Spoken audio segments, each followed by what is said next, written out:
Hi folks, and welcome back to Meaningful Money.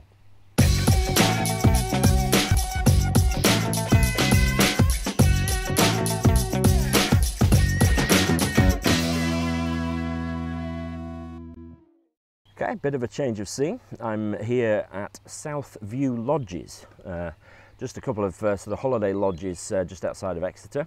Go to southviewlodges.co.uk. Highly recommended actually. We've had a fantastic 3-4 days here. Helped of course not least by the fabulous weather that we've been having. It's now the 21st of April and I'm sure you remember just before Easter, fantastic weather.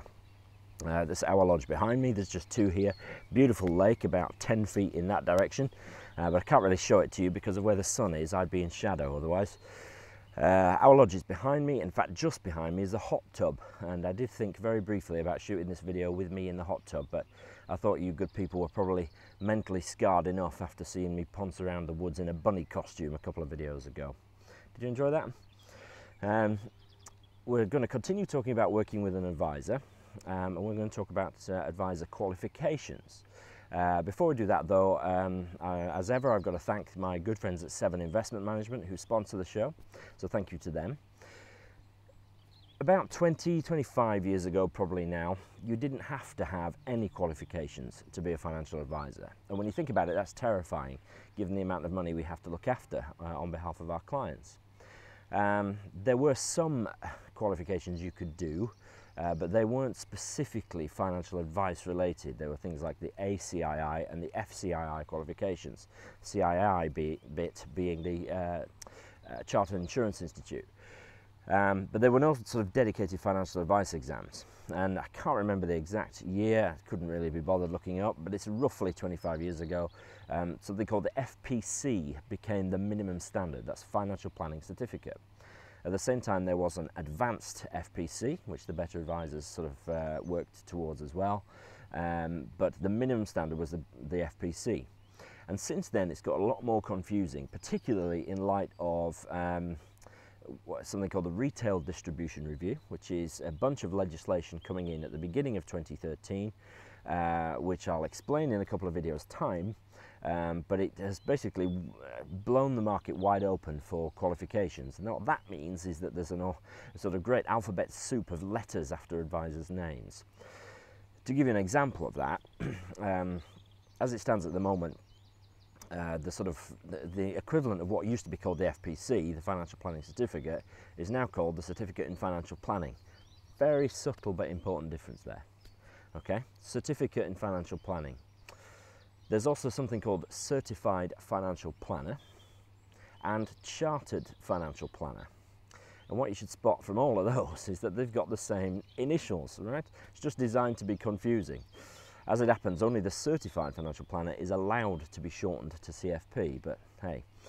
So, what you're looking for when you're looking to sort of instruct an advisor is what level of qualification they have attained. And there are 3 levels for the most part. The basic level is level 3, okay? Now you might see the letters Cert PFS, okay? That means a member of the Personal Finance Society by certificate, okay? Cert PFS is the sort of minimum level you have to have now. There's an equivalent which is often got by bank advisors called the CFA, Certificate in Financial Advice, okay? And that's equivalent, it's level 3. Now, I can't tell you exactly what level 3 is, but it's not more than sort of a few GCSEs at most, okay? It's pretty basic exams, not that challenging to get if you put your mind to it, and that is currently the minimum standard, okay? That's level 3. Now, level 4 is a diploma level, and as of the end of next year, or the beginning of 2013, any person giving regulated financial advice in this country will have to be diploma level. Okay, so level 4, you might see the letters DIP PFS. And so that's the personal member of the Personal Finance Society by diploma.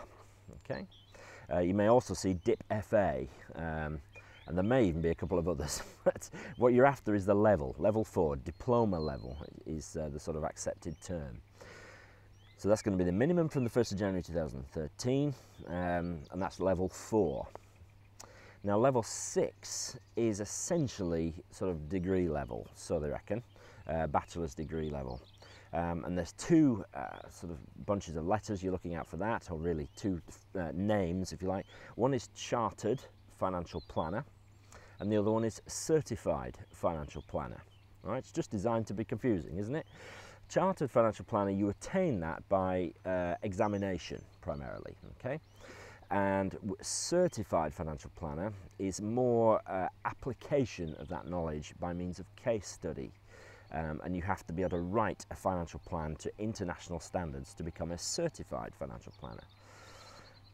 Of course, what you really want is somebody who's both chartered and certified. I'm not quite there yet. We'll be in hopefully another couple of exams time, hopefully another 2 or 3 months, and I'll have nailed it.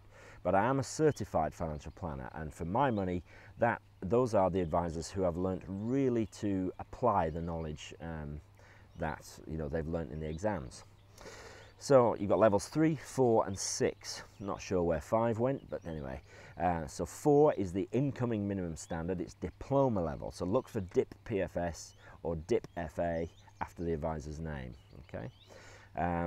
But the sort of pinnacle at the moment, if you like, is Chartered and Certified Financial Planner.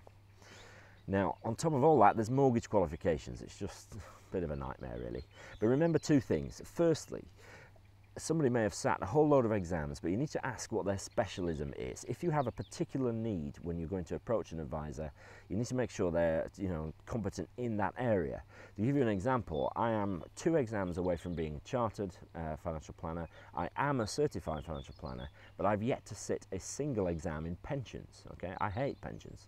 If a client comes to me with complex pensions needs, I send them to my good friend and colleague Roger Weeks, because that's his field of expertise. My field is more trusts and estate planning and things like that. So we're a pretty good team, but the point is I can get to chartered having never sat a pensions exam. So if you've got a pensions need, I really am not the person you need to be seeing. So make sure, even if your advisor is very highly qualified, make sure that he or she is a specialist in the area that you need, if there is one particular area. And finally, remember that high level of qualifications does not a good advisor make. It's just part of it, okay? It's not just about sitting exams, it's about people skills, it's about analysis and planning and things like that. So put all that together and use your common sense, and above all, find an advisor that you like, okay? So remember the levels, that's what you're looking for. Hope that's helpful. Leave any questions as ever, and I'll do my best to answer them. But from Southview Lodges in the beautiful sunset, which is now threatening to blind me, and from my bare knees, thanks very much for watching.